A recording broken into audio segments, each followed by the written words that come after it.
Hey guys, tonight we're diving into the stomach of a legend. Alexander the Great. The man who conquered half the known world before the age of 33, tamed wild horses as a teen, casually founded cities like he was playing ancient Sim City, and still had to decide every morning what to eat for breakfast. Was it roasted lamb in a golden bowl, boiled lentils in a battlefield tent, or just whatever didn't crawl away fast enough? Before we open his royal lunchbox, take a moment to like the video and subscribe, but only if you genuinely enjoy what I do here, and let me know in the comments where you're tuning in from and what time it is. I love seeing who's watching this at 2 a.m. while eating cereal straight from the box like a true war general. Now, dim the lights, maybe turn on a fan for that soft background hum, and let's ease into tonight's journey together. Before he was Alexander the Great, he was Alexander, eat your porridge. Long before empire building, world conquest and being mourned by 3 continents, young Alexander of Macedon started his days like every other noble boy, with a breakfast that was aggressively wholesome and suspiciously hard to chew. Picture a chilly Macedonian morning. The sun's not even up yet, and neither is Aristotle, but the kitchen is alive with the sounds of boiling barley and people pretending it tastes better today. Breakfast for young Alexander likely consisted of boiled barley grl, which is just a polite way of saying hot, slightly salty mush. Occasionally it might have been elevated with a splash of goat's milk, or if it was a holiday, a dried fig that looked like it had been through something traumatic. Next to this steaming bowl of mild despair, there would have been bread, probably made of emmer or barley flour, rough in texture and morally opposed to fluffiness. It was the kind of bread that stared back, that held grudges, that doubled as a blunt object in times of political tension. Olives would make an appearance, too, because nothing says childhood breakfast like bitter oily fruit soaked in brine.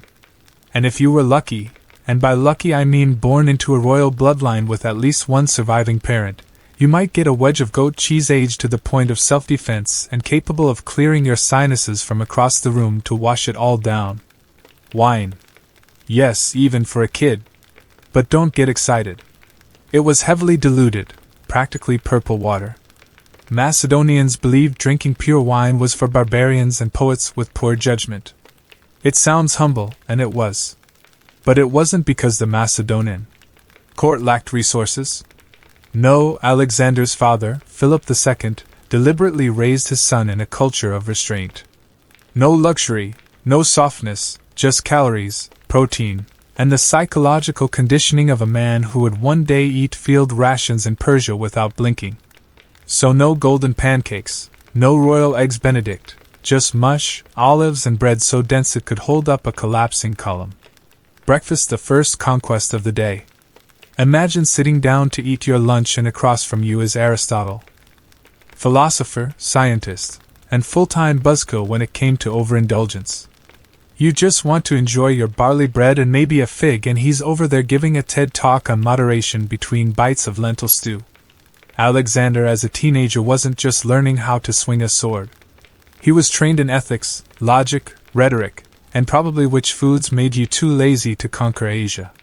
Aristotle, being a disciple of Plato and a fan of balance in all things, took personal responsibility for making sure Alexander's body and mind were equally fed, though probably not equally thrilled. Meals were opportunities for character development. If you reached for a second chunk of cheese, Aristotle was likely to raise an eyebrow and casually mention how gluttony dulls the soul and thickens the wits. Fun times. But this wasn't just some uptight food shaming. Aristotle believed food played a central role in shaping leaders. Too little and you were weak. Too much and you were decadent. Somewhere in between. You got an empire and a tight core. It's likely Alexander learned the difference between food for fuel and food for vanity during these lessons. Simple legumes like lentils were considered good for the soul, which is impressive considering they taste like disappointment unless aggressively seasoned. Meanwhile, anything too sweet, spicy, or luxurious was to be treated with suspicion, as if it might corrupt your morals and have you lounging in velvet by sunset. There's even some irony in how food became an educational tool. While most kids were learning the alphabet by scratching letters into wax tablets, Alexander was probably being quizzed on what Hippocrates thought about wine ratios and whether figs stimulated impure thoughts. This dietary philosophy stuck with him even when Persian cuisine was throwing its best at him. Lamb cooked in pomegranate glaze, rice so fragrant it should have been illegal. Alexander often stuck to the basics. Bread, meat, water, maybe a few olives if things were wild. So, no, lunch with Aristotle wasn't fun, but it was formative. Alexander didn't just learn how to conquer cities. He learned how to say no to seconds. And that, in ancient Macedon, was leadership. If you've ever packed a lunch with love, hope, and exactly one slice of stale bread, congratulations. You may already qualify as a Macedonian field cook. The average midday meal in ancient Macedon wasn't about flavor. It was about not fainting in the sun while shouting military slogans. Alexander's daily lunch, especially before his campaigns, would have been modest to the point of austerity. We're talking about a rough chunk of barley or emma bread hardened to the consistency of ceramic tile. This was the kind of bread you had to earn the right to chew, preferably with a dagger and a prayer. Accompanying this crunchy cornerstone of the meal were a few local treasures. Goat cheese that traveled well but smelled like it wanted to fight you, and onions, which were practically a food group in Macedon. Onions were thought to promote strength and endurance, and evidently bad breath. Diplomacy. You might also get a small pouch of figs or dried dates depending on the season and whether the supply caravan hadn't been eaten by wolves. These fruits were the ancient world's version of dessert. Chewy, sticky, and with a texture somewhere between leather and regret. For protein, there might be salted or dried meat, typically goat or beef, sometimes boar if they just raided someone fancy. It wasn't juicy. It wasn't tender. It was the kind of meat that dared you to choke on it, and win. And what did they drink if they were lucky? Diluted wine. If not, lukewarm water from a leather flask which had spent most of the day marinating in sweat and saddle dust. Refreshing.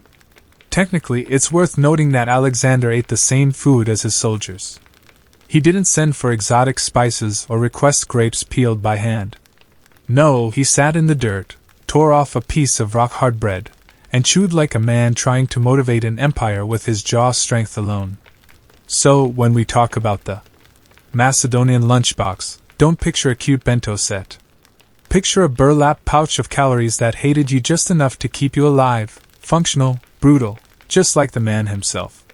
Dinner with your father is already a tense affair when you're a teenager. Now imagine your father as King Philip II of Macedon, a man who juggled diplomacy, warfare, and at least 7 wives like it was a competitive sport. Welcome to mealtime at the royal table, where the food was warm and the conversations could lead to exile. Philip's dinners were likely grand by Macedonian standards, but still a far cry from Roman-style gluttony. Thick roasted meats, stews thick with lentils, boiled grains, and a jug of wine that had seen things. The man was famously fond of his drink. Historical sources politely call him heavy drinking. That's ancient biographers speak for your dad's drunk again.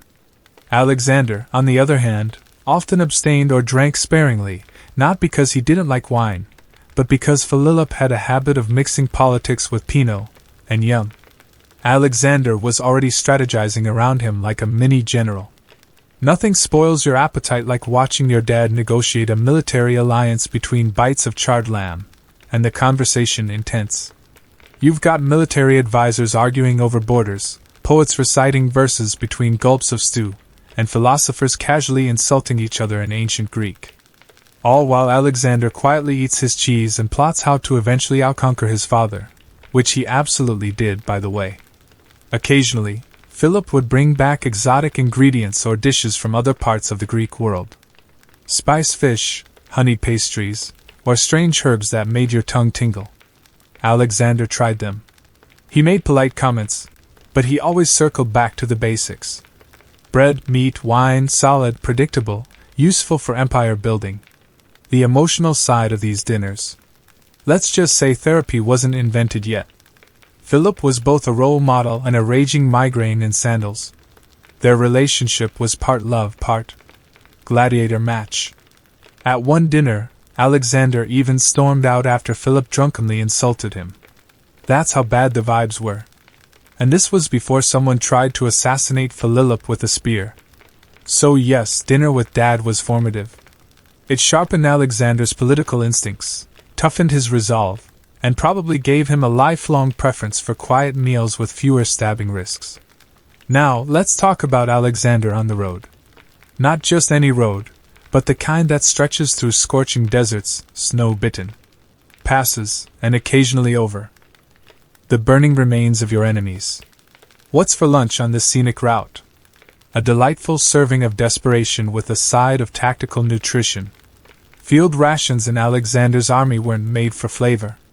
They were made for survival, mobility, and ideally not killing you mid-march. Picture a linen pouch filled with barley bread, onions, and dried meat. Ingredients that were travel-friendly, immortal, and borderline spiteful in texture. The bread dense, hard, unflavored.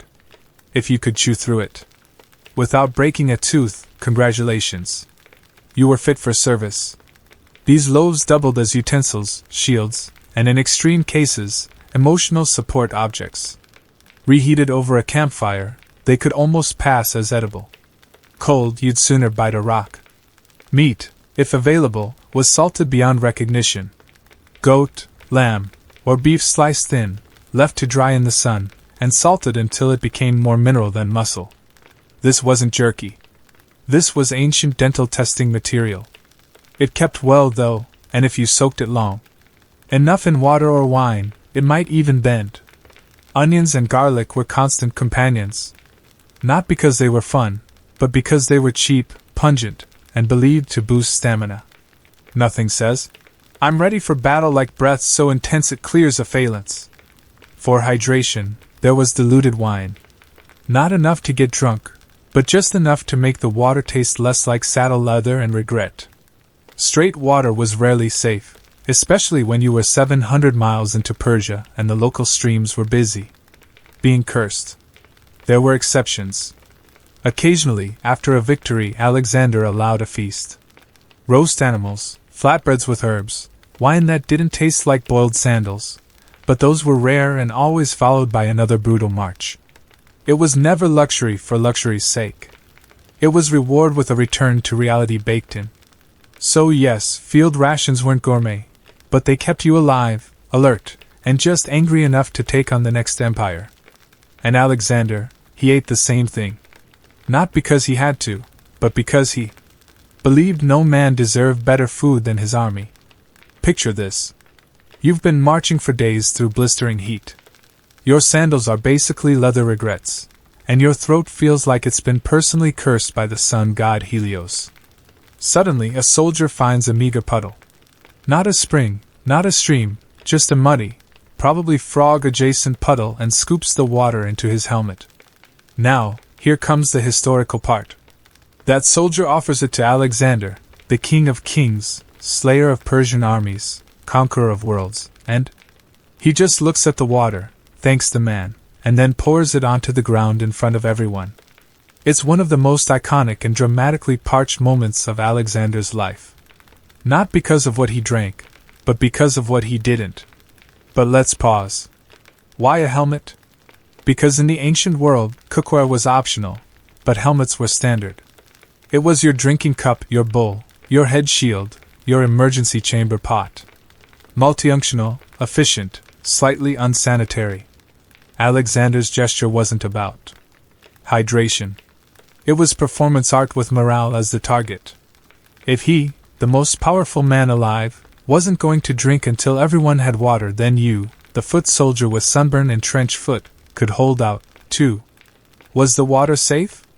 Probably not. Ancient armies didn't exactly have Brita filters, but that wasn't the point.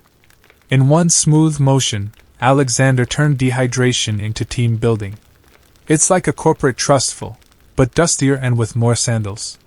And the legend stuck. Writers like Arrian and Plutarch couldn't get enough of it. Because here was a man who didn't just lead by strategy. He led by staged suffering. He was hungry when they were. He walked when they did. And when the only water available looked like it came from a donkey hoof print, he still refused to drink before his men. It's honestly genius. Anyone can share a feast. But not drinking with someone, that's emotional warfare. So the next time you sip bottled water and complain that it's not cold, remember Alexander once looked at a helmet of lukewarm frog soup and said, "No thanks. I'll wait." And his army loved him for it. Conquering an empire has its perks. One of them, food upgrades. When Alexander marched into Persia, he wasn't just greeted by trembling nobles and abandoned palaces. He was greeted by banquets so rich they made Macedonian bread look like gravel in a napkin. Persian cuisine didn't mess around. These were the people who gave the world rice pilaf, saffron, stewed lamb with pomegranate reduction, and about 47 types of sweet that all sounded vaguely like honey brick. Their royal banquets were architectural, gold dishes, crystal pitches, exotic fruits stacked like pyramids, and enough roasted meats to spook a small forest. And then there's Alexander, king of khaki porridge and philosophical restraint, walking into this culinary fever dream. It was like putting a Spartan in a Whole Foods. Did he indulge? Sometimes. He wasn't made of stone. Sources say he did try the saffron rice, the date-filled pastries, and the wine so strong it needed its own map. But overall, he kept his diet surprisingly modest. He still preferred bread, meat, and water over any jeweled stew or gold-dusted figure. This wasn't just personal preference. It was a statement. To Alexander, overindulgence meant softness, and softness in his worldview led to losing empires. So, while Persian nobles reclined on silk cushions, biting into stuffed quail, Alexander was still chewing on his trusty barley biscuit, likely wishing it had a bit more existential resolve. He did, however, let his men enjoy the spoils. After years of dust and boiled goat, they deserved a night or 12 of gluttony. Roast lamb, grilled fish, honey cakes, all served on dishes so ornate they probably had their own inheritance plan. But Alexander, he stayed cautious. He'd seen what happened to leaders who let luxury dig in too deep. A soft belly made a poor shield on the battlefield. That said, he wasn't completely immune. A few Persian ingredients like rose water and cinnamon reportedly made their way into his meals. Flavor, after all, was not treason.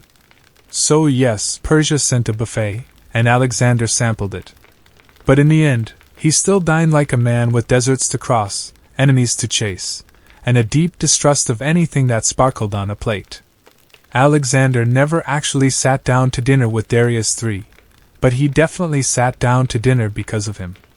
After chasing the Persian king across Asia like the world's most determined food delivery guy, Alexander eventually inherited more than just his throne.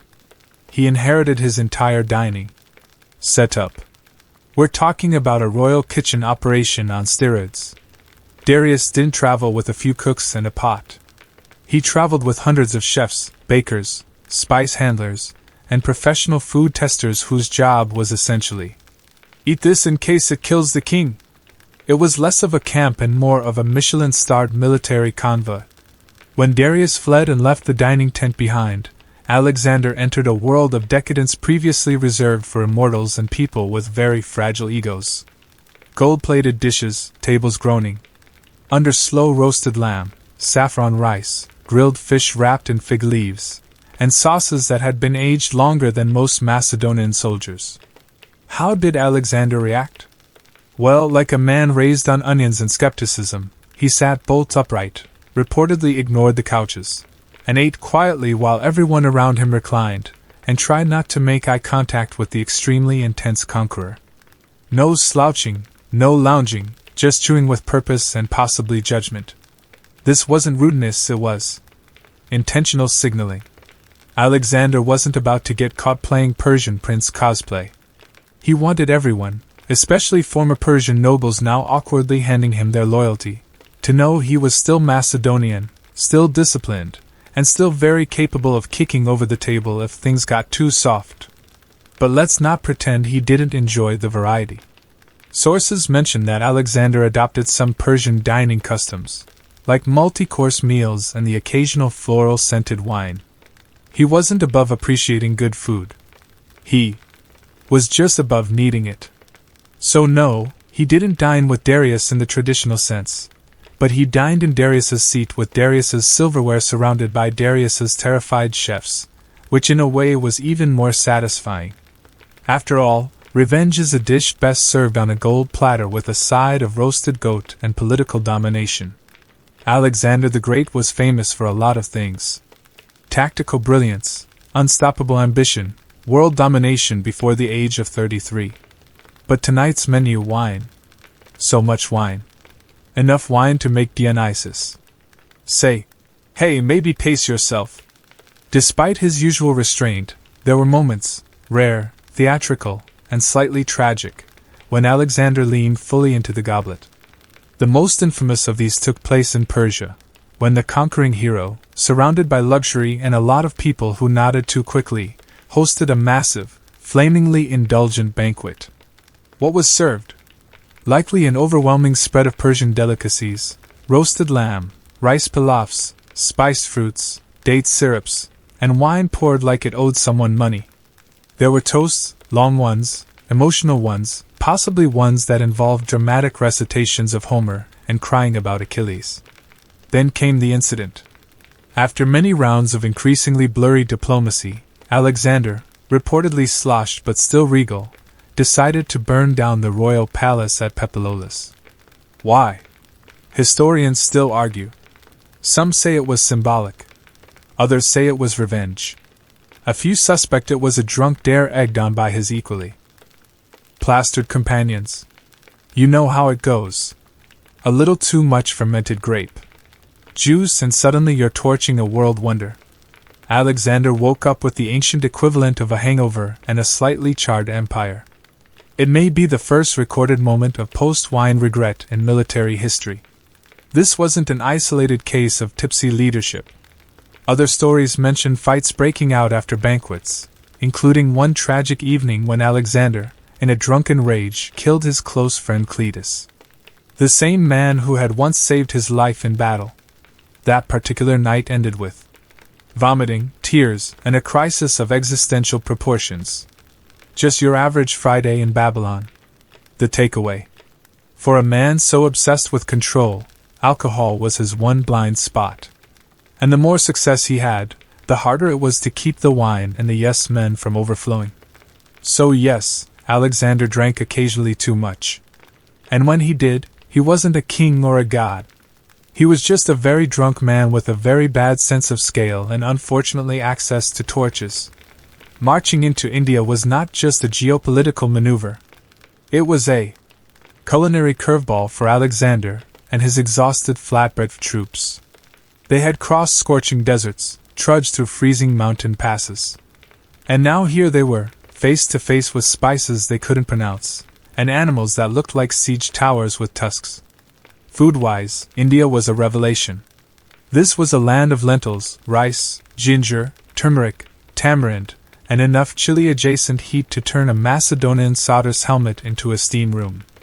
Ancient sources, albeit vague and vaguely dazzled, describe how the army encountered entirely new flavors, curries, fragrant stews, and vegetables that weren't just boiled until emotional. Alexander reportedly welcomed it. Despite his taste for simplicity, he was curious, adaptable, and just self-aware enough to know that you don't insult local cuisine while you're still technically invading. He tried their food. He respected their traditions. He did not, however, learn to cook. That remained strictly someone else's problem. His men, on the other hand, did not adjust as gracefully. Macedonian soldiers were built for meat, bread, and grumpiness. Spiced lentils and strange fruits were met with suspicion, or in some cases public complaint loud enough to scare the elephants. Rumor has it many soldiers began missing good old barley stew. That is, if you can call barley stew good. Then came the elephants, not as dinner, mind you, as battlefield opponents. Alexander, always the pragmatist, probably took one look at a war elephant and said, "Okay, we're not eating that, but we're definitely hiring a few." Still, Indian hospitality came with tables full of richly flavored dishes, goats simmered in spices, fried doughs, date desserts. Even if Alexander stuck to small portions, he couldn't ignore the overwhelming generosity. In fact, some reports claim he sent food back to his troops as a morale booster, which is ancient general speak for here. Try this and stop crying. Ultimately, India expanded more than just the empire's borders. It expanded their taste buds, their spice tolerance, and their emergency bathroom planning. And for a man who had once considered a salted onion lunch, this was growth. You can conquer Persia, march through Egypt, cross into India, and dine with kings, but eventually the lentil always finds you. For Alexander, no matter how far he wandered, or how many golden feasts were laid before him, he kept circling back to the culinary equivalent of a shrug, boiled lentils. Humble, unpretentious, and textured somewhere between mushy gravel and warm skepticism, lentils were his dietary North Star. Now, was this because he loved lentils? Probably not. No child dreams of one day ruling the world while munching on lukewarm legumes. But lentils were practical, nutritious, and most importantly, politically neutral. They didn't scream luxury, didn't stir envy, and didn't cause diplomatic incidents. They were just there like sandals or your most loyal but boring advisor. In a world of exotic foods and dangerous banquets, lentils were safe.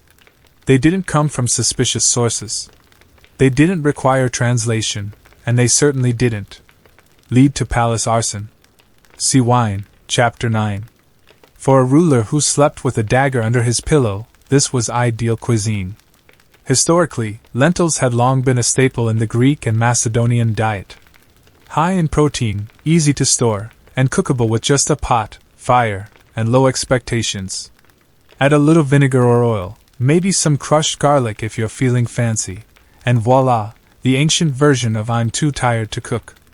Some sources suggest that even in Babylon, with access to every spice, roast, and delicacy imaginable, Alexander still requested simple meals, and lentils, of course, made the short list. It wasn't a punishment. It was philosophy, a nod to discipline, and maybe a subtle flex. I could eat honeyed quail wrapped in gold leaf, but I choose mushy brown pulses. It's also likely that lentils reminded him of home, of training in the Macedonian hills, of dinners with Aristotle where the food came with moral lessons, and of military camps where the only thing consistent was the sound of chewing something slightly tragic. So yes, the lentil returned, not with a fanfare, but with a quiet plop into a wooden bowl, and Alexander, emperor of half the known world, picked up his spoon and ate. Because even greatness needs fiber. When you think of royal snacks, you might imagine grapes peeled by trembling servants or delicate pastries served on silver trays while a harpist plays something emotionally complex in the background. But for Alexander the Great, snacking wasn't quite so cinematic. Most of the time, snacks were consumed while riding horseback, overseeing a siege, or casually redrawing the boundaries of the known world. So convenience was key. Snackability was measured not by flavor, but by whether it could survive being dropped in a saddlebag, stepped on by a horse, and still be technically edible. Enter dried figs, olives, roasted chickpeas, nuts, and hunks of aged goat cheese so firm they could double as projectiles. These were the granola bars of the ancient world, compact, rugged, and emotionally indifferent. Dried figs were a favorite. Portable, sticky, and packed with sugar and energy. They gave Alexander a quick burst of stamina, which was handy when you were conquering cities before lunch. Olives were salty, oily, and known to stain your tunic at inopportune diplomatic moments. But hey, electrolytes. Roasted chickpeas, meanwhile, were the popcorn of antiquity. Crunchy, satisfying, and plentiful, though tragically unbuttered. And nuts, especially almonds and walnuts, provided protein, fat, and something to chew on while debating whether to cross another mountain range. Alexander's commanders likely carried similar fare, sometimes wrapped in cloth or stored in small leather pouches. No Tupperware, no airtight bags, just dust-covered finger food handed around between sword fights. And of course, there was always road dust. Not intentionally consumed, but practically unavoidable. Everything had a layer of it. The bread, the meat, the figs. There's a reason ancient armies were lean. They were constantly chewing on sand and pretending it was seasoning. Some accounts even suggest that Alexander, despite having access to finer things, often chose to eat like his soldiers. He didn't want to appear distant or pampered, and snacking on goat cheese while sitting on a rock with your men. That's ancient military relatability 101. So, no, royal snacks weren't decadent.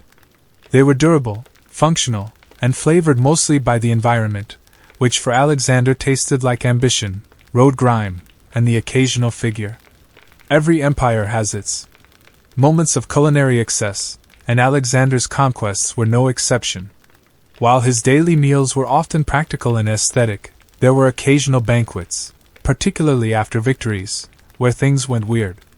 Not past the salt weird, more like, is that a fire-breathing dancer weird.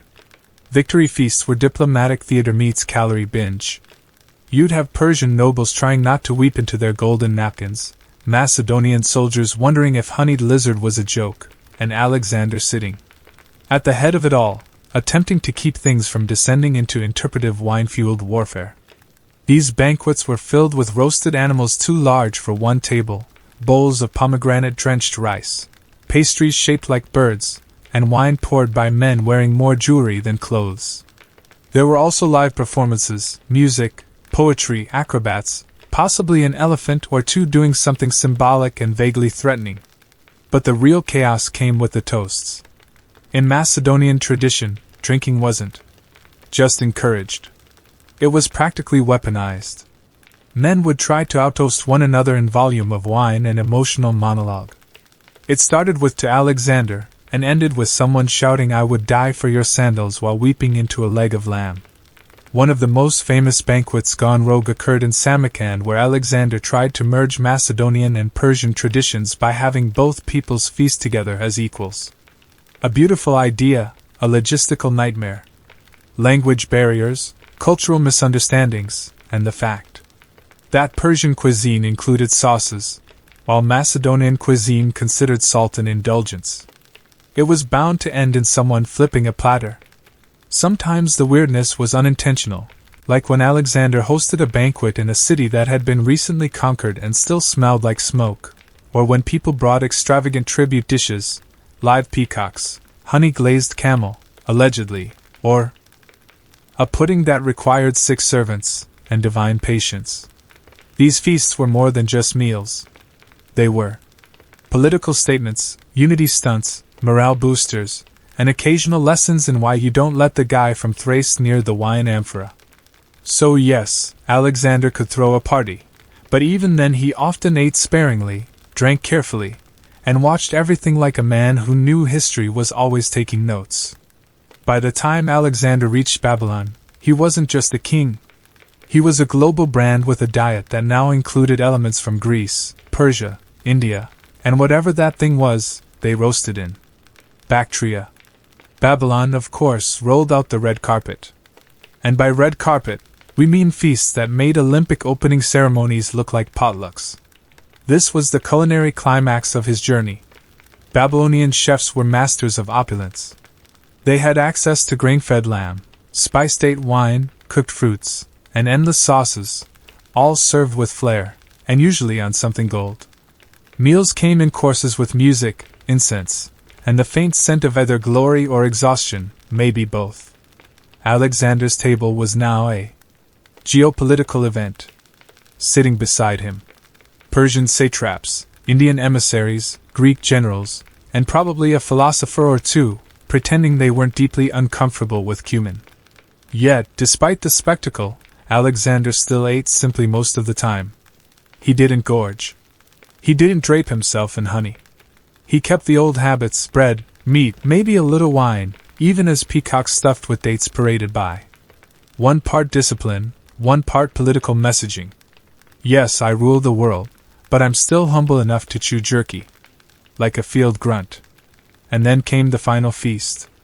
Accounts vary wildly, as ancient historians weren't exactly known for fact-checking, but most agree Alexander attended a massive banquet, possibly in honor of a god, a friend, or just surviving another Thursday.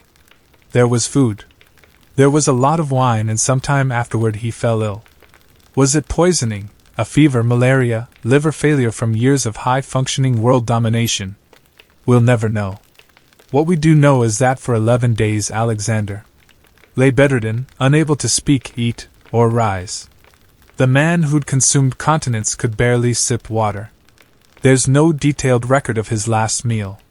It probably wasn't grand. It might have been a cup of wine or just a damp cloth on his lips. In the end, the conqueror of empires went the way of all mortals. Quietly, humbly, and possibly hungry. So ended the feasting. So ended the man. And in Babylon, the banquet tables were cleared, and history took its seat. Let's imagine just for a moment that Alexander the Great wandered into the modern world, dusty cape, sword at his side, a little confused by escalators, and found himself standing in line at a food court. What would he order? Let's be clear, Alexander wasn't a man for fluff. He didn't suffer indecision, and he certainly didn't believe in build your own bowl. He'd scan the options, fusion tacos, rainbow smoothies, deep-fried everything, and likely settle on something simple, portable, and protein-packed. He'd skip the sugar-crusted trend foods and probably head straight for a lamb gyro, nodding approvingly at the roast meat spinning like a mini-war chariot. Barley-based energy bars, familiar territory, lentil soup, a nostalgic favorite. Grilled onions, yes, but only if the smell reminded him of conquest and poor impulse control. Fast food would puzzle him, but military efficiency might win him over. The idea of food being ready in under 2 minutes would have felt like witchcraft in Macedon, though he'd probably want to inspect the kitchen and possibly conquer it. If forced to deal with a modern menu, he'd have questions. Why is this called a Caesar salad? Was he not stabbed in the forum? Why is this chicken general so? What army did he command? And upon tasting a milkshake, this is delightful. What animal did you milk to get sugar? Health-wise, he'd probably thrive. His original diet, light on carbs, heavy on walking 20 m before breakfast, was already influencer approved. Paleo, he basically invented it. Keto, that's just campaign season. Yet, even with all this novelty, it's likely Alexander would still crave simplicity. A flatbread, some roasted meat, a cup of wine, mixed of course, because he wasn't a barbarian. No glittery cupcakes, no avocado toast, definitely no food served in a mason jar. Why? Because Alexander wasn't just a man of appetite. He was a man of purpose. Food was fuel, a tool. Occasionally, a morale booster, but never the main event. So, if you ever find yourself debating what to order while feeling deeply indecisive, just ask yourself, would Alexander eat this or would he annex it? And suddenly, that lentil wrap might not look so boring. After all, in the waning days of the ancient world, when the Mediterranean's greatest minds still gathered beneath colonnades and argued over the nature of the cosmos, a woman named Hypatia stood at the center of it all. Born around 360 CE in the intellectual melting pot of Alexandria, she was not supposed to lead, not according to the customs of the time. Yet there she was, not just participating in philosophy and science, but excelling in them. Her father Theon was a respected mathematician and philosopher associated with the Great Museum of Alexandria, a center of learning that still echoed the fading legacy of the once mighty library. But while most fathers taught their sons to read and ride, Theon went all in on his daughter. He trained Hypatia in arithmetic, geometry, astronomy, and Platonic philosophy. She didn't just memorize theories. She questioned them, debated them, and taught them. By the time she reached adulthood, Hypatia had outpaced her father in both intellect and influence. Her lectures drew students from across the empire, pagans, Christians, skeptics, and zealots alike. She taught openly in the streets and lecture halls, wrapped in her philosopher's cloak, commanding attention not with authority, but with clarity. She explained celestial motion, conic sections, and the properties of numbers with such brilliance that people described her as nearly divine. And this was not some cloistered scholar hidden in dusty rooms.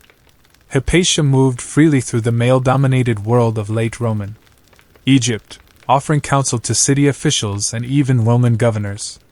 She embodied the old world, the classical world, one that was slipping fast beneath the tides of religious transformation and imperial instability. But Alexandria was no longer just a city of books. It was also a battleground of faiths. Christianity rising, paganism waning, and politics becoming more dangerous than any equation. Hypatia's fame, her independence, and her status as a symbol of rational classical thought began to stir envy and resentment among those who preferred revelation over reason. Still, in those early years, she was untouchable. Hypatia was the final light of a fading era, a woman revered not because she fit into the world of men, but because she rose far above it. In an age when women were expected to marry, bear children, and stay far from the lecture halls, Hypatia did something profoundly subversive. She chose the life of the mind. And more importantly, Alexandria let her, sort of. Her presence was radical, but her intellect made it hard to argue with her. Hypatia didn't claw her way into intellectual circles. She was invited. Her mastery of mathematics and astronomy placed her at the forefront of Neoplatonism, a philosophical movement blending the teachings of Plato with elements of mysticism. Think lofty ideas about the soul's journey, the nature of ultimate reality, and the ladder between the material and divine. All delivered with geometric precision. Hypatia's lectures weren't just academic snoozefests either. Her reputation was magnetic. Students came not just from Alexandria but from all corners of the empire eager to sit at her feet. Many of them were upper-class Roman men who paradoxically learned about logic and discipline from a woman whom their own societies would have silenced. She taught publicly, not in secret. She rode through the city in her philosopher's cloak, commanding attention in forums and amphitheaters, often giving speeches in front of mixed crowds. It wasn't just her knowledge that captivated. It was her character.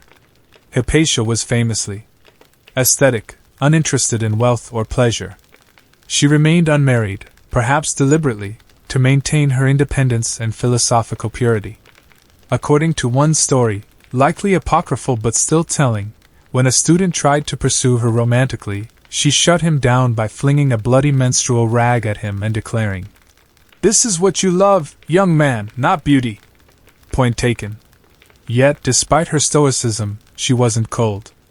Many of her students adored her, not just as a teacher, but as a moral guide. Some went on to become bishops, judges, and governors. In particular, Shoes of Cyrene, one of her most devoted students, later became a Christian bishop, yet maintained his reverence for Hypatia for life, writing letters to her that read like a combination of fan mail, philosophical inquiry, and spiritual therapy. She wasn't just a scholar. She was the embodiment of Alexandria's ancient soul. Scientific, philosophical, tolerant, and dangerously brilliant in a world growing more intolerant by the day. By the time Hypatia reached her intellectual prime, the Library of Alexandria, once the crown jewel of human knowledge, was a ghost of its former self. The original structure had been destroyed in waves of war, neglect, and political chaos. What remained was scattered across the city. Annexes, scrolls stashed in private collections, and a few scholars still clinging to the dream of universal knowledge. Among them, none shone brighter than Hypatia. Though she wasn't the official librarian of what was left, many considered her the de facto heir to that legacy. She edited and preserved important mathematical texts, most notably works by Diphantus and Apollonius. Some scholars believe she even contributed to the design of the astrolabe and the hydrometer, tools crucial to astronomy and measurement. That's right. She wasn't just theorizing about the stars. She was helping build the instruments used to observe them. And then there was her commentary on Tomis Omniest, a complex astronomical treatise filled with math-heavy models explaining planetary motion. Most people couldn't even pronounce it, let alone improve it. But Hypatia's revisions made the work more accessible for future generations, ensuring its survival through the ages. Ironically, of the church over civil authority. And he wasted no time. He closed Novition churches, expelled Jews from the city, and expanded his influence over both the pulpit and the street. His sermons didn't just inspire, they mobilized. He knew the power of spectacle of aligning divine rhetoric with physical force, and the parabolani, that unofficial militant arm of the church, became his boots on the ground. Naturally, this didn't sit well with Orestes, the imperial governor. Though a Christian, Orestes upheld Rome's long-standing policy of religious tolerance. He resisted Cyril's aggressive moves, particularly those that infringed upon civil law. Their relationship went downhill faster than a marble rolling down a temple staircase. Orestes tried diplomacy. He tried containment. What he got in return was violence. When a Christian mob attempted to assassinate him, hurling stones during a public address, and one monk, Ammonius, was arrested and executed for the attack, Cyril hailed him as a martyr. The rift was now an open wound. And caught in this high-stakes power struggle was Hypatia. Respected by Orestes, resented by Cyril's followers, and impossible to ignore.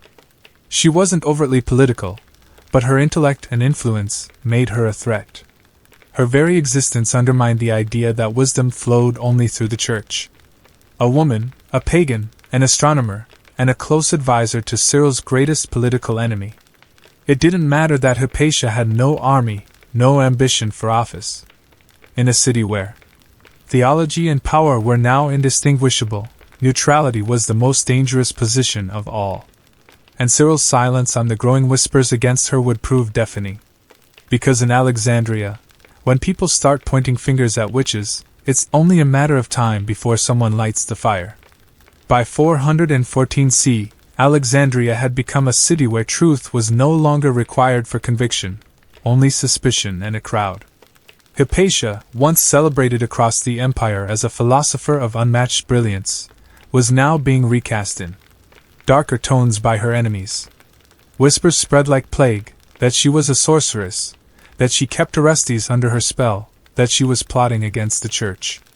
None of it had any factual basis, but facts were no longer fashionable. Much of the propaganda against Hypatia played on her visibility. She was a public figure, riding in her chariot, teaching in the open, consulting with high officials. That sort of confidence in a woman, no less, offended the rigid worldview taking root among Alexandria's religious hardliners. To them, Hypatia represented everything that was wrong with the old world. She was female, philosophical, and defiantly unconverted. Rumors claimed she worshipped demons, that she practiced dark arts, that her astrolabes were magical instruments used to bend the will of men. In reality, they were just scientific tools. But science, in an age gripped by religious extremism, can look an awful lot like sorcery to those who don't understand it or don't want to. One story even accused her of preventing reconciliation between Orestes and Bishop Cyril. The logic was as follows. Hypatia advised Orestes. Orestes opposed Cyril. Therefore, Hypatia must be the root of the conflict. A tidy little syllogism. Convenient, simple, and lethally wrong. The streets buzzed with unrest. It was no longer a matter of if something would happen to Hypatia, but when and how violently. The Parabellani, once caretakers of the poor, had fully transformed into zealots itching for a cause. And the city's Christian majority, already primed to see Hypatia as a dangerous pagan witch, needed only the faintest nod to act. That nod never came publicly from Cyril. He was too careful for that. But his refusal to condemn the rumors, to quell the hysteria, to publicly defend a woman he surely knew was innocent, spoke volumes. Silence, after all, is just another kind of signal.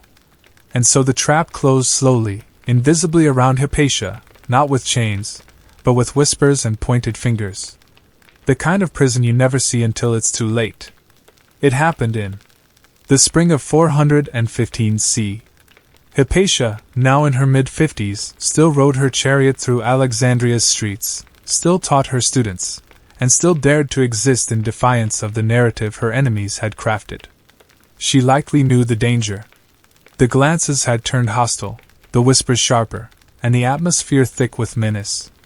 But she carried on, a living rebuke to fanaticism. And then one day they came for her.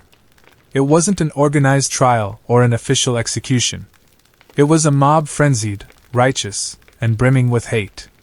Led by the Parabellani and allegedly stirred by a man named Peter, a reader in the church, they intercepted her in the streets. She was dragged from her chariot, stripped of her clothing, and hauled into a church building, a sacred space turned into a butcher's den. What happened next is difficult to describe without flinching. Contemporary accounts, particularly that of the historian Socrates Scholasticus, say the mob murdered her with roof tiles or oyster shells, flaying the flesh from her bones. Others say they tore her body apart limb by limb. What we do know is that after they killed her, they burned the remains. An extra insult, as if erasing every trace of her existence would somehow make the deed righteous. It was a murder not of policy, but of passion. The kind fueled by ideology, not legality. No trial, no verdict, just execution by rage. Alexandria lost more than a woman. That day, it lost its last voice of the classical tradition, its last public philosopher, and arguably its last claim to the cosmopolitan spirit that had once defined it. Arrests was powerless to respond. Surreal. He expressed regret but distanced himself from any responsibility. There were no arrests, no public inquiry. The silence that had preceded Hypatia's death was followed by more silence, and then gradually forgetting. But the damage was done. With Hypatia's death, a symbolic door slammed shut on antiquity's age of reason.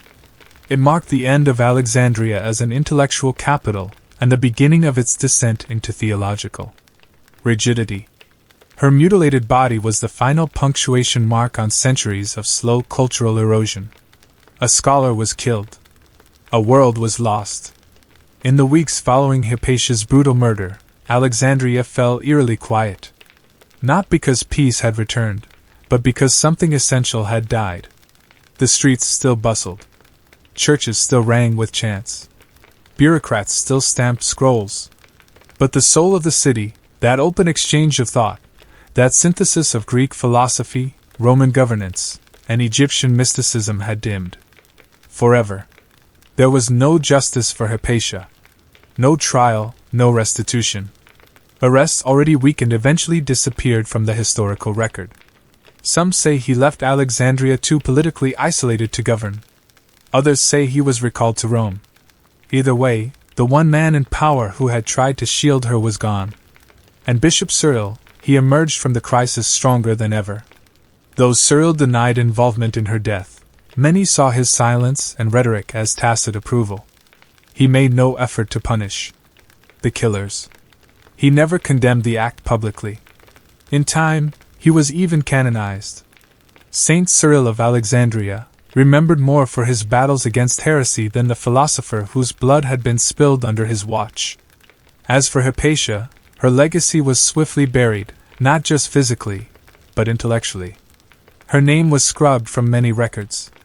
Her writings were lost, her teachings attributed to others, her contributions to mathematics and astronomy scattered across history with faint traces of authorship. In the blink of a historical eye, one of the most brilliant minds of late antiquity was turned into a whisper, but whispers linger. Centuries later, Hypatia's story began to resurface.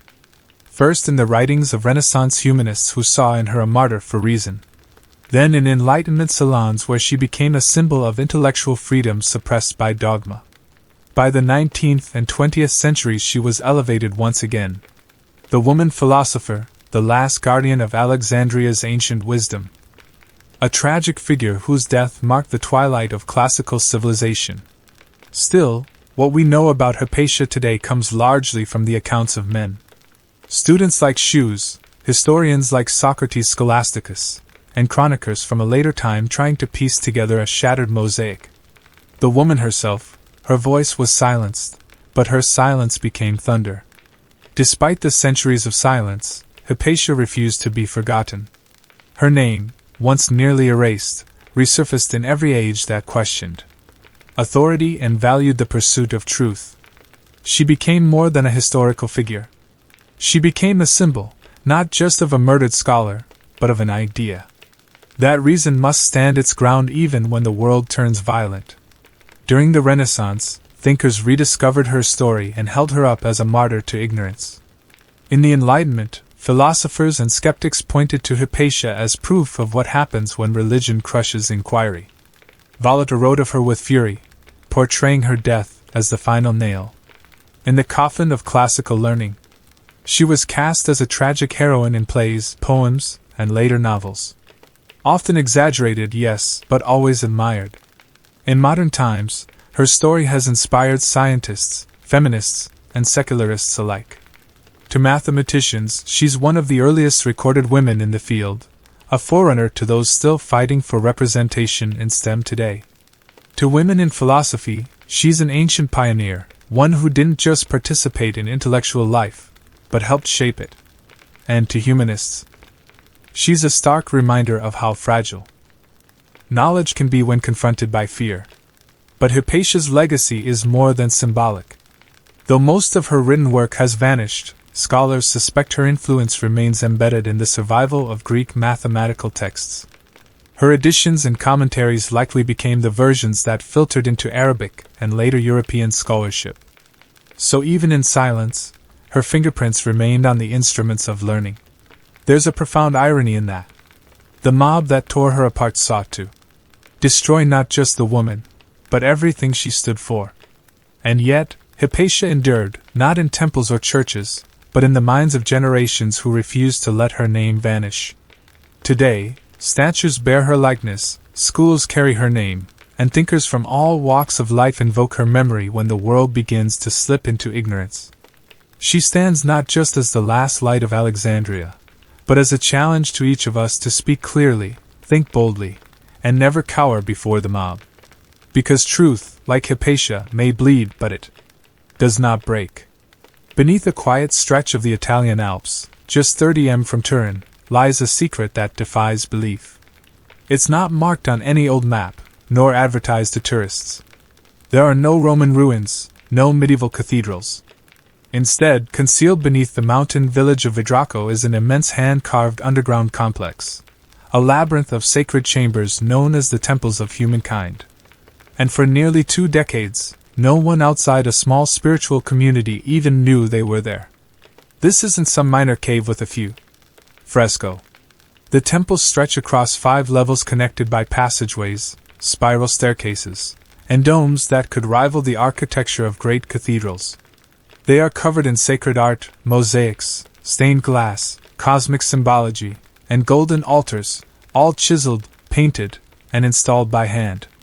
It's as if someone tried to recreate the Sighing Chapel underground, then added Egyptian hieroglyphs, Buddhist mandalas, Mayan glyphs, and galactic maps for good measure. And who built it?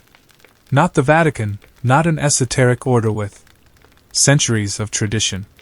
No, it was a relatively unknown spiritual collective calling themselves Damanhur, named after the ancient Egyptian city believed to be the center of Horus worship. Founded in 1975, the group envisioned a society based on harmony, self-sufficiency, and spiritual evolution. The temples were their physical manifestation of that dream, a sacred space meant to realign human consciousness with the universe. Construction began in 1978, spearheaded by Alberto Ialdi, a former insurance broker turned mystic. Visionary. Without permission, without blueprints, and using only hand tools, Audi and his followers burrowed into the rock beneath a private house. They worked at night, used removed soil to landscape the hills, and told no one. It was a kind of spiritual resistance, building in secret what they believed could not be built in public. And they got away with it for 17 years. No one suspected that behind the unassuming facade of a countryside home, a team of artists, engineers, and believers was carving a subterranean wonder. Not until a disgruntled former member tipped off the authorities in the 1990s, and the Italian police, expecting to find a bunker or tax shelter, came face to face with one of the most astonishing underground structures in modern Europe. The temples of humankind didn't appear out of nowhere.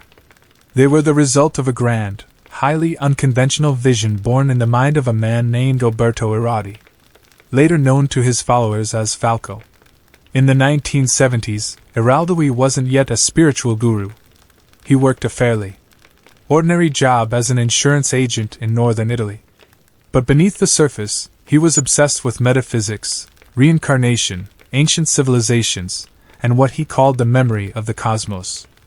Edie claimed that from a young age he experienced vivid past life memories. Not just vague impressions, but detailed visions of lives spent in lost civilizations, including Atlantis and ancient Egypt. He believed these memories weren't fantasies, but blueprints. And one of those blueprints, he said, was for a temple, not metaphorical, but literal, a sanctuary for spiritual awakening, to be hidden underground and constructed by a community united in purpose. So in 1975, he gathered a small group of like-minded individuals in the Alpine foothills. They shared his dream of a self-sufficient, spiritually evolved society. The group took the name Damanhur after the Egyptian city of the same name believed to be the home of Horus worship and esoteric knowledge. Their mission wasn't to start a new religion but to build a new kind of society, one that balanced science, art, ecology, and spirituality. Damanhur grew quietly. Members gave up their previous lives to join communal living in the Italian countryside. They practiced meditation, sacred dance, and a made-up language. They believed enhanced communication on a subtle level. They developed their own currency. They studied ancient texts and claimed to communicate with trees. To outsiders, it all seemed charming at best, eccentric at worst. But to followers, they were laying the groundwork for a cosmic rebirth. Beneath all of it, though, was the real secret. Construction had already begun. Arati claimed he had seen the temple in visions and believed it was his destiny to build it. With picks, hammers, buckets, and unwavering conviction, Damanhurans began excavating, not knowing if they'd ever finish or if they'd be caught. They weren't just digging into stone. They were digging into belief itself. And shaping a sanctuary meant not for the present but for a future they believed was coming. From the outside, the house at the top of the hill in Vidraco looked utterly ordinary. Just a modest alpine home, perched quietly above the valley. But beneath its floors, behind a secret trap door hidden under a carpet, lay the mouth of an ever-growing tunnel. It was here, under cover of night and silence, that the people of Damanhur undertook what can only be described as an architectural miracle, building a sprawling underground temple by hand.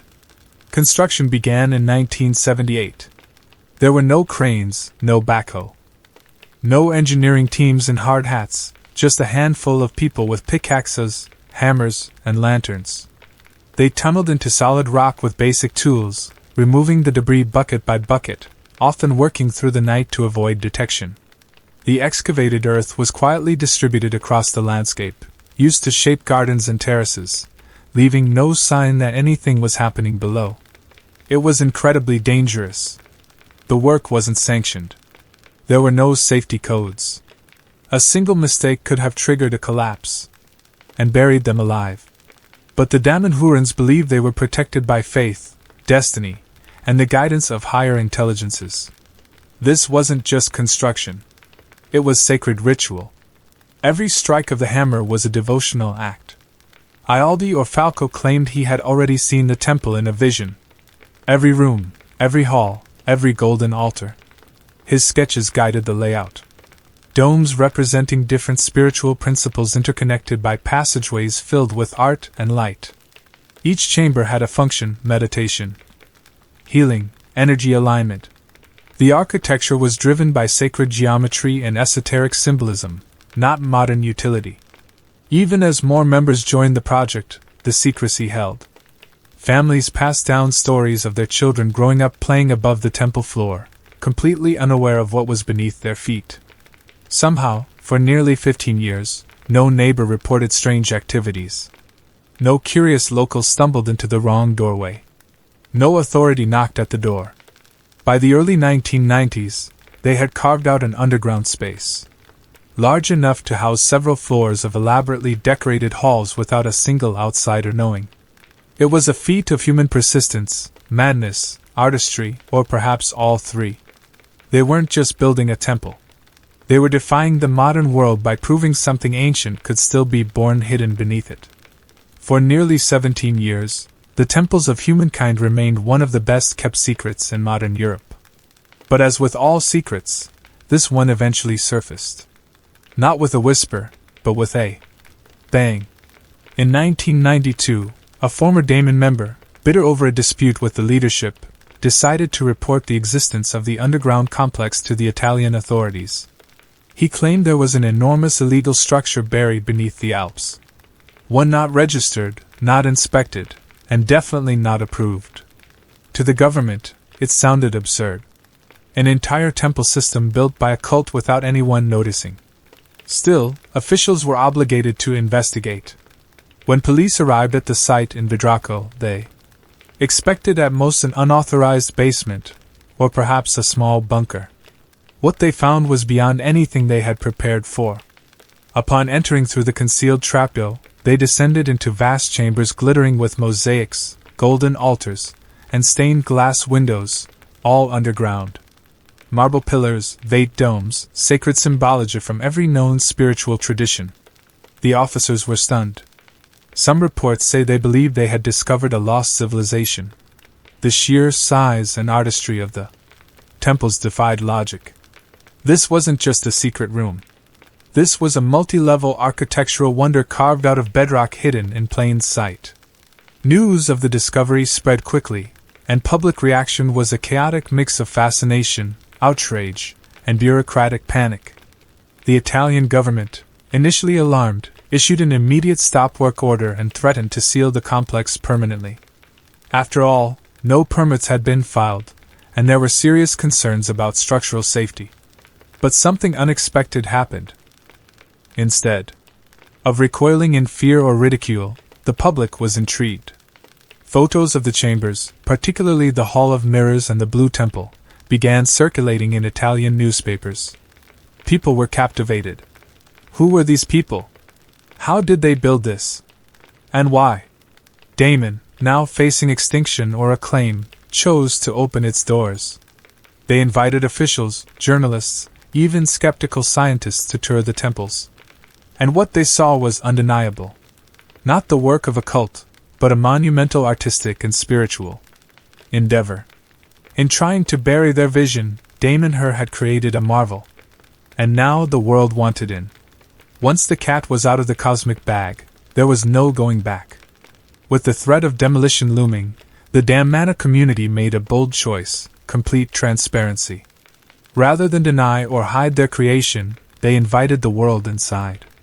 It was a calculated risk, but it paid off spectacularly. Journalists, archaeologists, engineers, and even skeptical government officials were escorted down into the mountain to see what had been carved beneath their feet. And what they found was less secret cult lair and more underground Vatican meets Gordy's subconscious.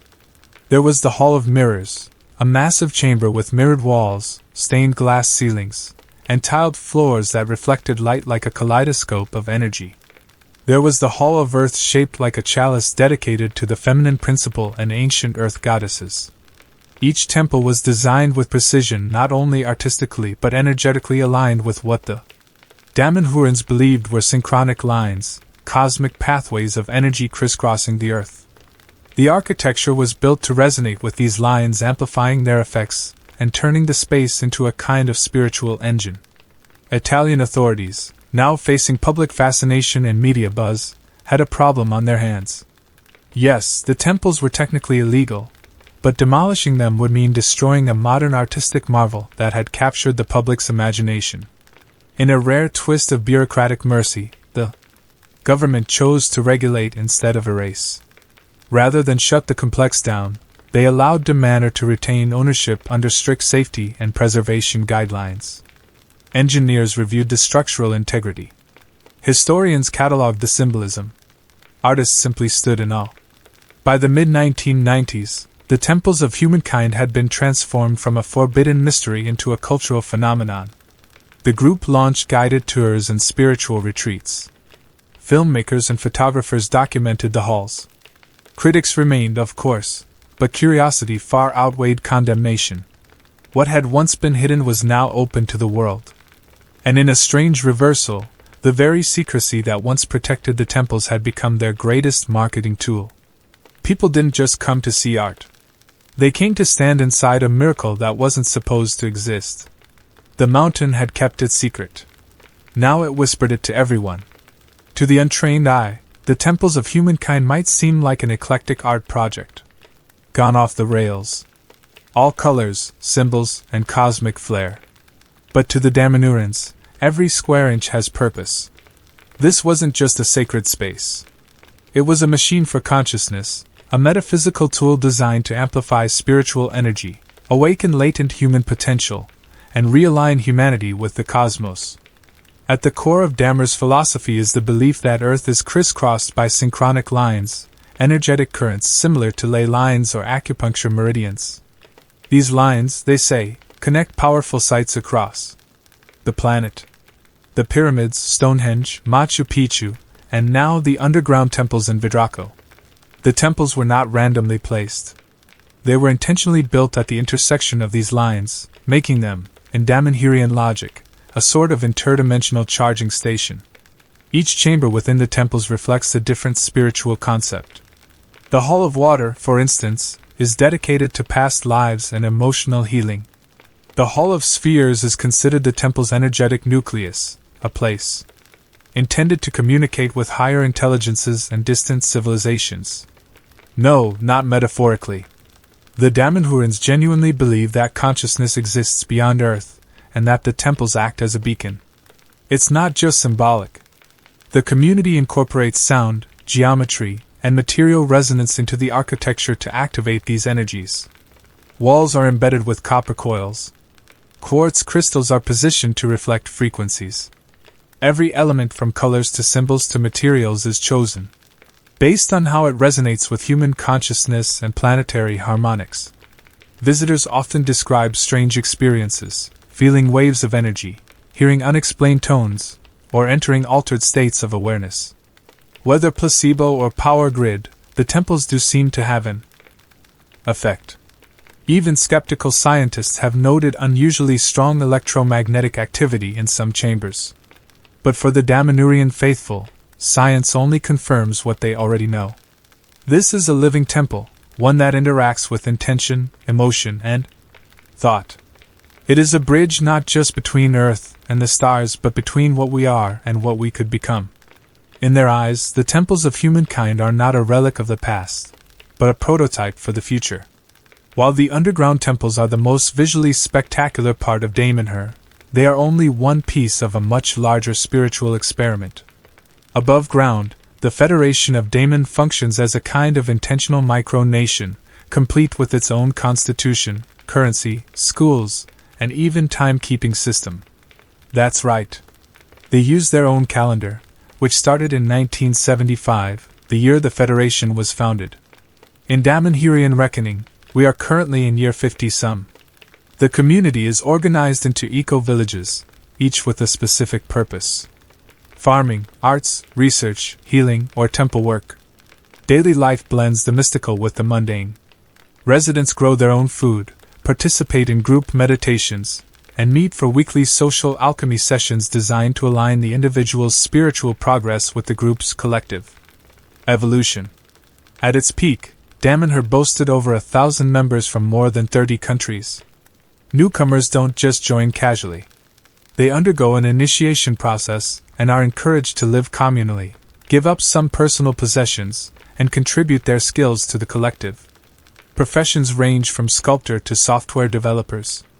Everyone is expected to contribute to the whole. Education plays a huge role in Damanhuran life.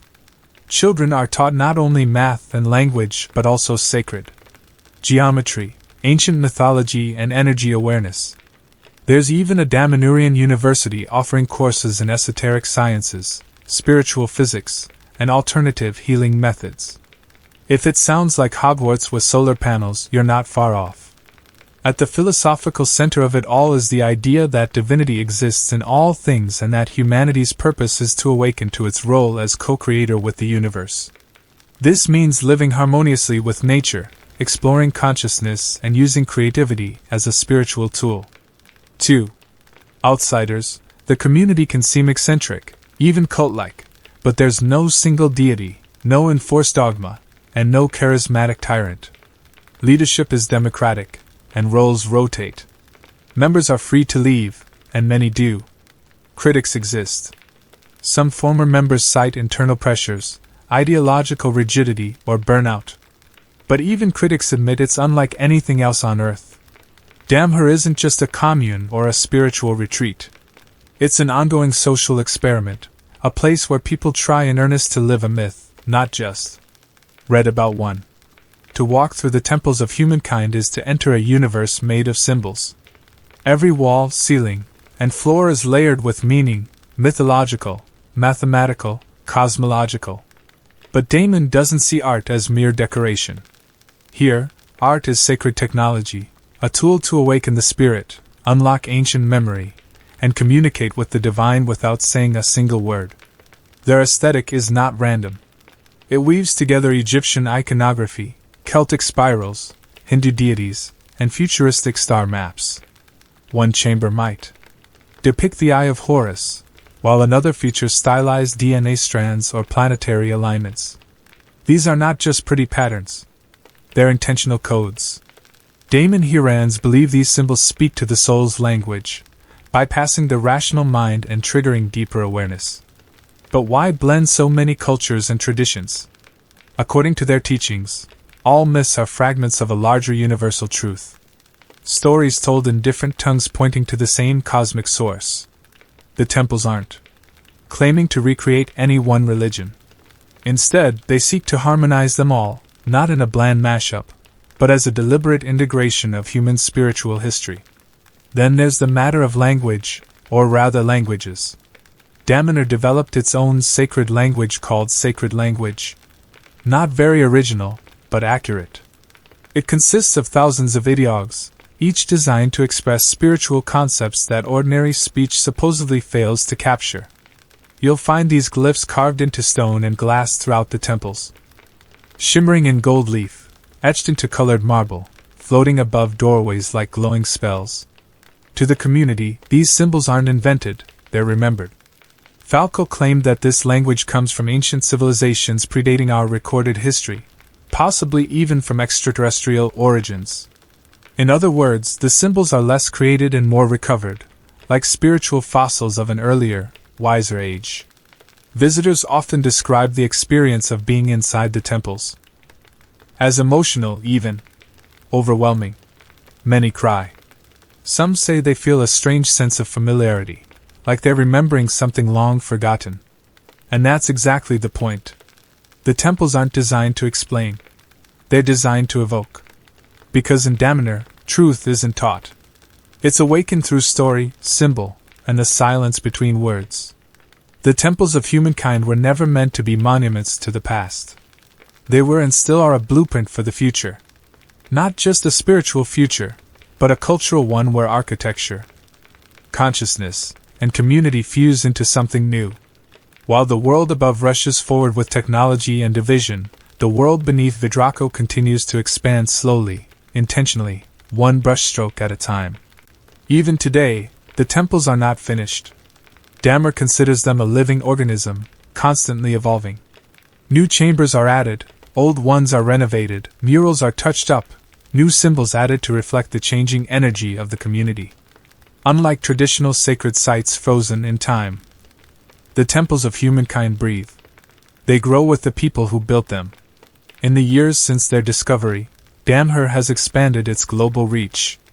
The Federation now includes centers in other countries, online courses, and a stream of international visitors who come for spiritual retreats, energy healing, or simply curiosity. While some arrive expecting New Age fluff, many leave deeply affected, not necessarily converted, but moved by the sheer ambition of the place. After all, how many communities actually build cathedrals from scratch, underground, in secret? Yet Damanhur isn't without its critics. Skeptics raise eyebrows at some of its claims: past lives, synchronic lines, interstellar communication. Others worry about its cult-like intensity, or the degree of devotion expected from members. But through it all, the Federation has endured not by isolating itself, but by opening its gates. Today, The temples are a symbol of possibility. What can be created when art, intention, and community come together? They remind us that the great sacred sites of the ancient world, the pyramids, the cathedrals, the ziggurats, weren't just buildings. They were expressions of collective belief. Damon dares to ask, why did we stop building like that? And maybe that's the legacy of the temples of humankind. Not their beliefs, but their boldness. In a world obsessed with efficiency and spectacle, a group of ordinary people decided to dig into the earth and make something sacred by hand in silence for the sake of beauty and spirit. It's not just a temple. It's a question carved into stone. What are you creating with your life? Long before satellites orbited Earth or sailors shouted land ho, human beings were already on the move. Tracing coastlines, crossing deserts, and scribbling their ideas of the world into clay, stone, or hide. Travel wasn't just about curiosity. It was about survival. The very first explorers weren't adventurers. They were gatherers and traders, hunters and refugees. But over time, movement became more than necessity. It became strategy, and eventually it became legacy. The earliest maps weren't grand to graphic masterpieces. They were scratched patterns on cave walls, carvings on bones, or mental images passed down orally. Around 2300 BC, the Babylonians etched one of the first known maps onto a clay tablet, not of the world, but of a single region marked with rivers, towns, and mountains. To them, the earth was a flat disk surrounded by a cosmic ocean with Babylon naturally at the center. It wasn't geographically accurate, but it reflected something even more important: intent. These people wanted to understand their surroundings. They wanted to navigate. But how do you travel without roads, signage, or star charts? You watch the sun. You study the stars. You memorize the terrain, the migration of animals, the direction of the wind. And if you're lucky, you pass that knowledge to someone who remembers it better than you. Ancient Polynesians, for instance, mastered navigation using ocean swells, bird flight paths, and the position of constellations. Meanwhile, traders in Mesopotamia followed river routes like the Tigris and Euphrates, turning seasonal floods into shipping lanes. In these early civilizations, travel was rarely solo. It was communal, slow, and often dangerous. Travelers risked bandits, storms, disease, and simply getting lost forever. But they also brought goods, languages, ideas, and technologies across regions. Trade routes began to form like veins across the body of the ancient world. Exploration didn't need to reach new continents to be revolutionary. Sometimes it was enough to reach the next city-state, the next oasis, the next fertile valley. Those tiny steps created the web of interaction that would become civilization itself. So when we speak of ancient exploration, we're not just talking about distant journeys. We're talking about a primal urge to know what lies beyond the horizon and to leave a footprint on the unknown. The ancient Egyptians weren't known for wandering far and wide, but when they did travel, they did so with flair, ritual, and often an armed escort. The Nile was their highway, and it wasn't just for pleasure cruises. Pharaohs dispatched expeditions south to Nubia, east into the Sinai, and even further into mysterious lands like Punt, a semi-mythical kingdom that Egyptians called God's land. Its location is still debated. Somalia, Eritrea, southern Arabia.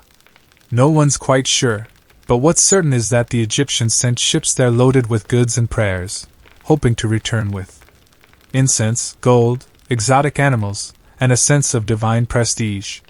One of the most famous recorded expeditions occurred during the reign of Queen Hatshepsut, Egypt's formidable female pharaoh. Around 1478 BC, she launched a voyage to Punt and proudly recorded the journey on the walls of her Morty temple at Da el-Bahai. The carvings depict massive ships, men carrying myra trees and locals with unusual features and elaborate headdresses. This wasn't just trade.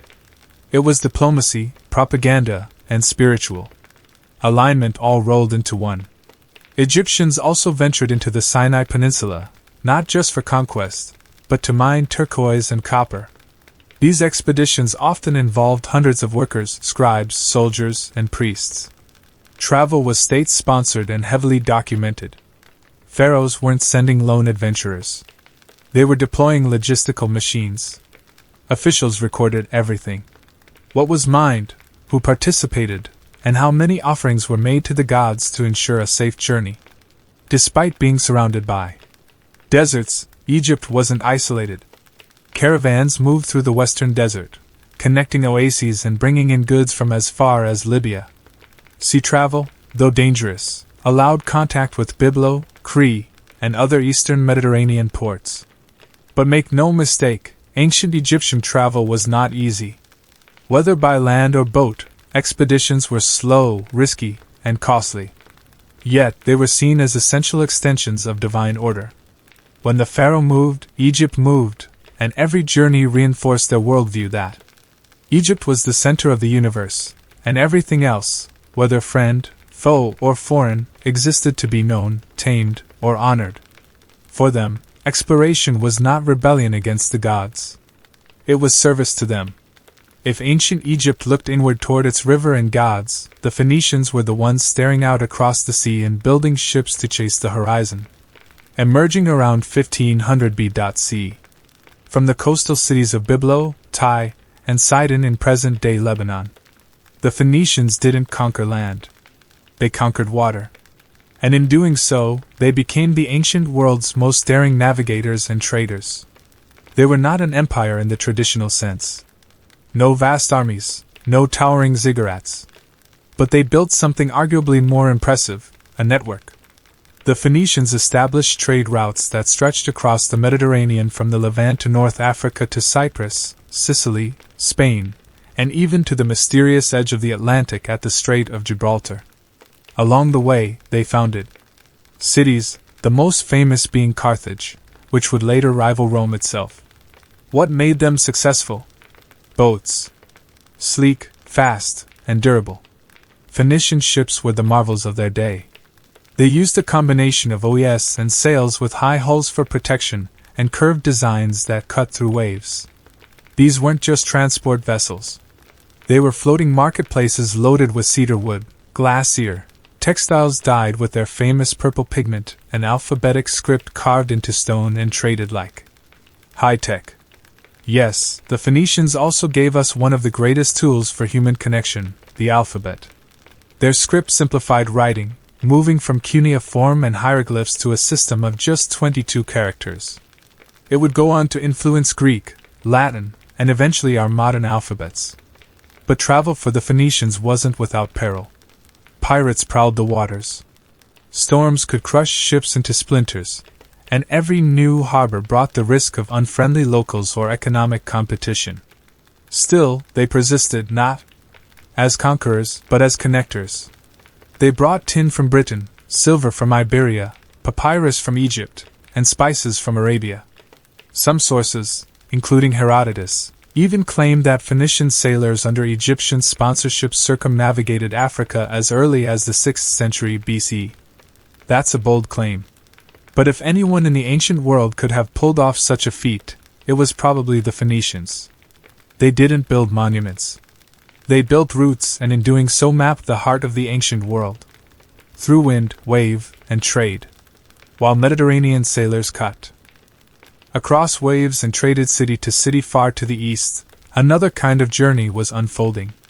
Slower, dustier, and just as transformative.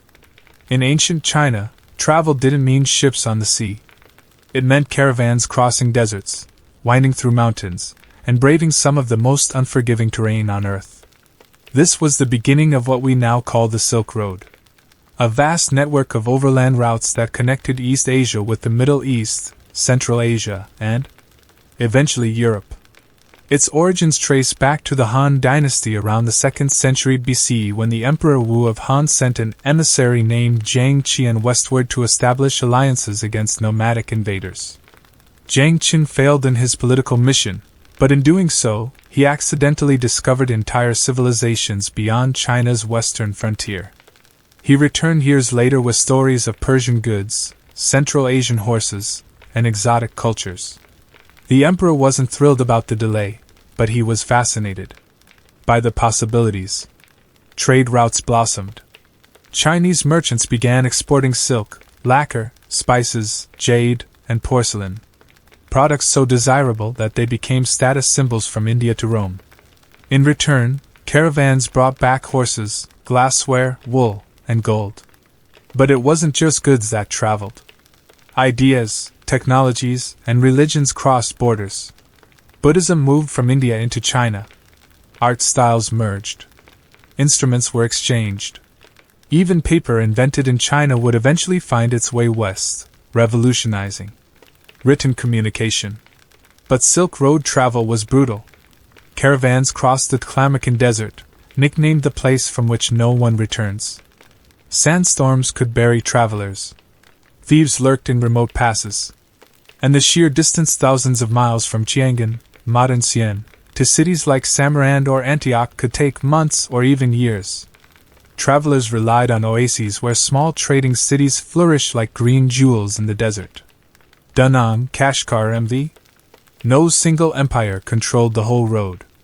It was kept alive by a patchwork of kingdoms, tribes, and city-states, each maintaining a piece of the route and taxing what passed through.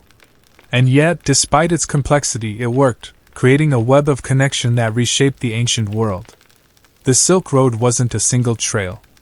It was a circulatory system, pumping life, belief, and ambition across continents. While deserts, rivers, and seas posed major obstacles to ancient travelers, the Persian Empire took a different approach. They built roads, long, durable, well-maintained roads, and not just for the sake of moving armies or goods. For the Amin Persians, roads were the infrastructure of empire itself, a way to tie together a patchwork of conquered lands, languages, and cultures into a single coherent system. At the heart of this vision was the Royal Road commissioned by Darius the Great in the 5th century BC, stretching over 1,500 miles from Susur in Persia to Sardis near the Iron Sea. This highway connected the empire from east to west, enabling couriers, merchants, and military officers to traverse vast distances at unprecedented speed. Thanks to a system of relay stations with fresh horses and supplies, royal messengers could cover the entire route in just 7 to 9 days. A stunning achievement for the time. For comparison, the average traveler or caravan would take about 3 months. But the road wasn't just fast. It was secure. Patrols, fortifications, and outposts ensured safety for those who traveled under the king's banner. Travelers from across the empire, from Babylonian scribes to Greek diplomats, used the royal road not only to move goods, but to move ideas, rumors, and politics. In many ways, it became the empire's information superhighway.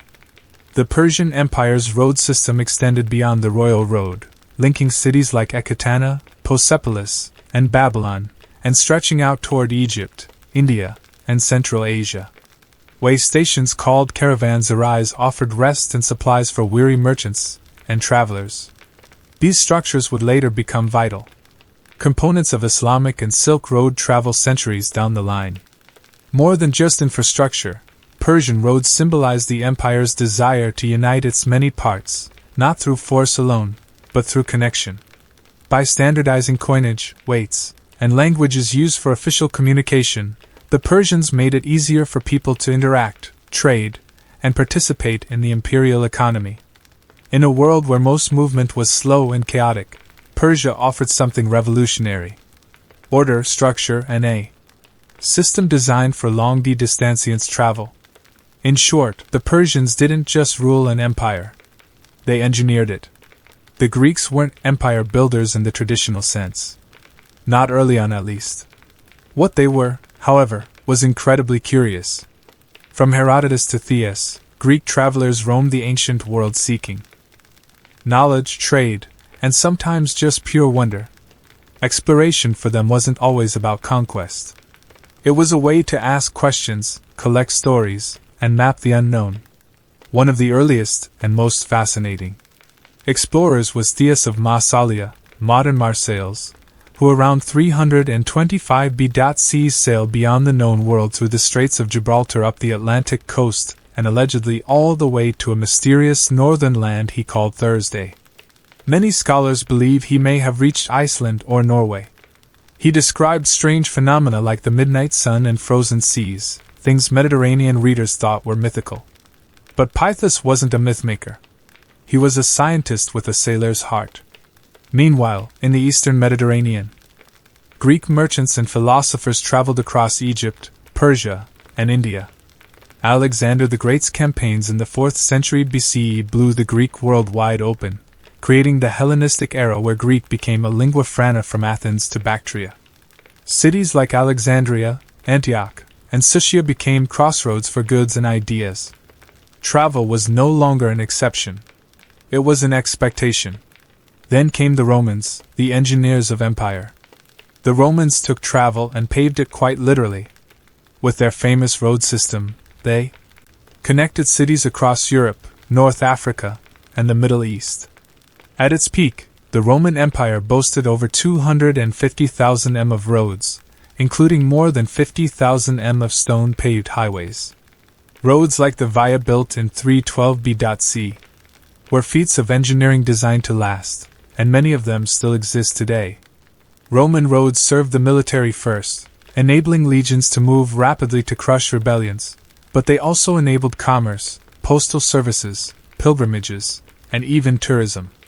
Wealthy Romans visited Greek temples, Egyptian pyramids, and spa towns in Gaul. Guidebooks and travel anecdotes became popular reading. To the Romans, travel wasn't just practical. It was a statement. Roads proved the empire's reach. If a road led to your town, it meant you mattered. And with every mile laid in stone, Rome reshaped the ancient world's sense of distance and connection. While land routes like the Silk Road carried caravans through deserts and mountains, another network, just as vast and ancient, stretched across the waters of the Indian Ocean. These were the maritime silk routes connecting ports from East Africa to India, from the Arabian Peninsula to Southeast Asia. Long before the age of sail, sailors were navigating monsoon winds, crossing enormous distances and turning the ocean into a global marketplace.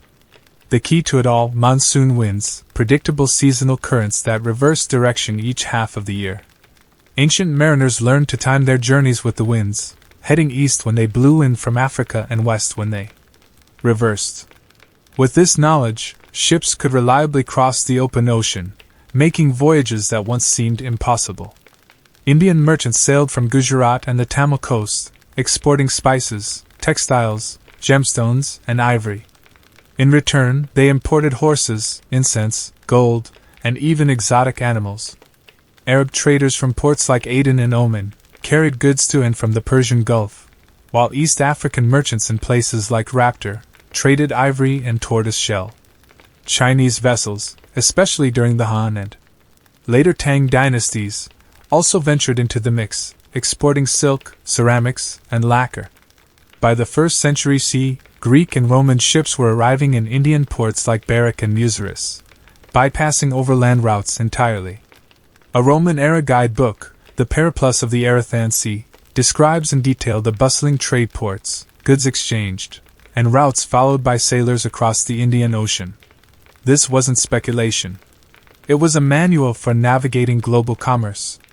But the sea wasn't just a place of trade. It was also a highway for ideas.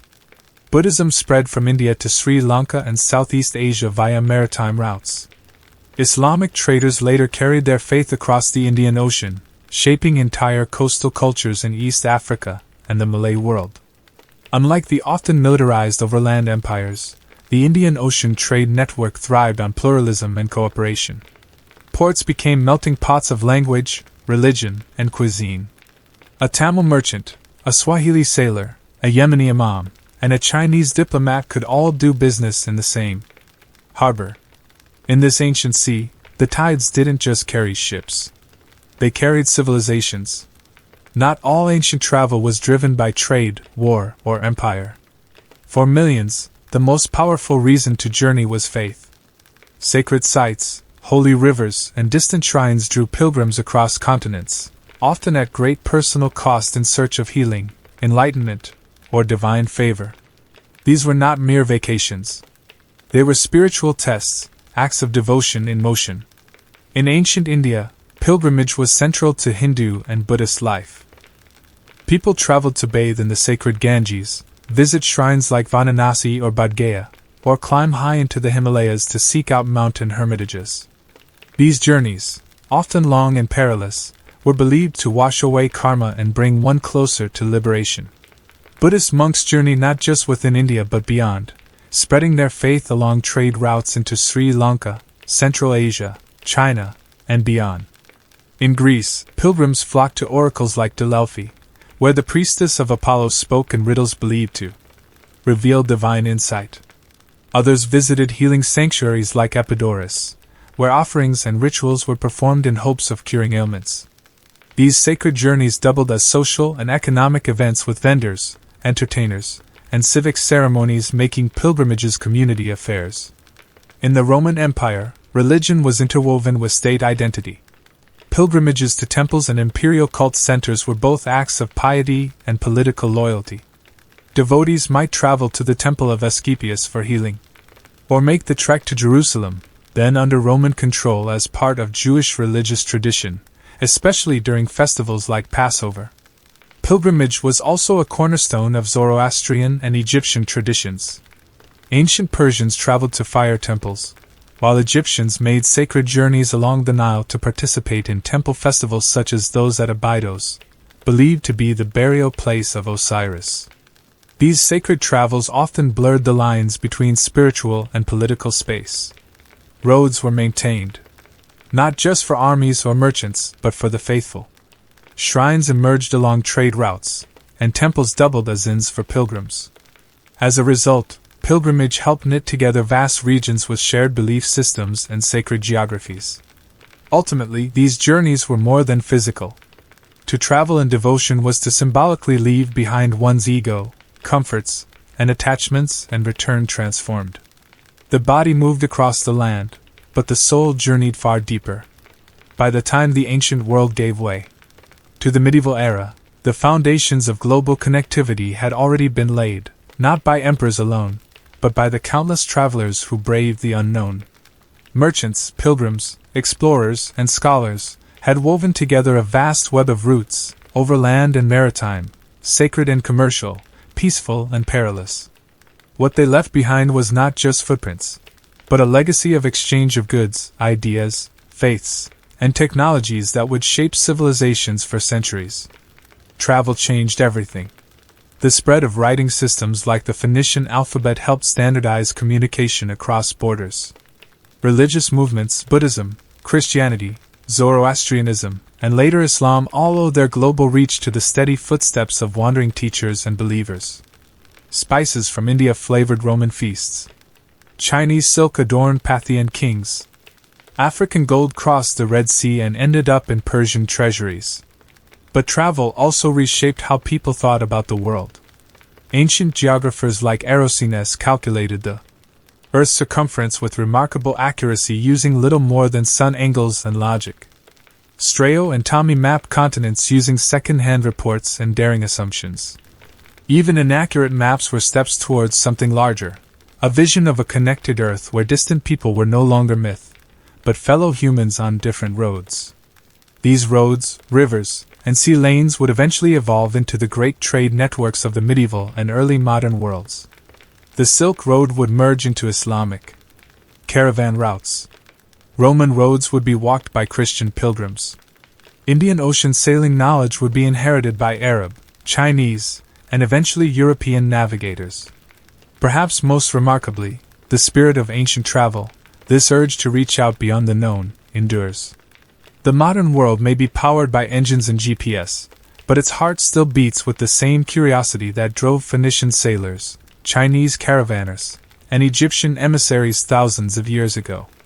They didn't have passports, credit cards, or travel insurance.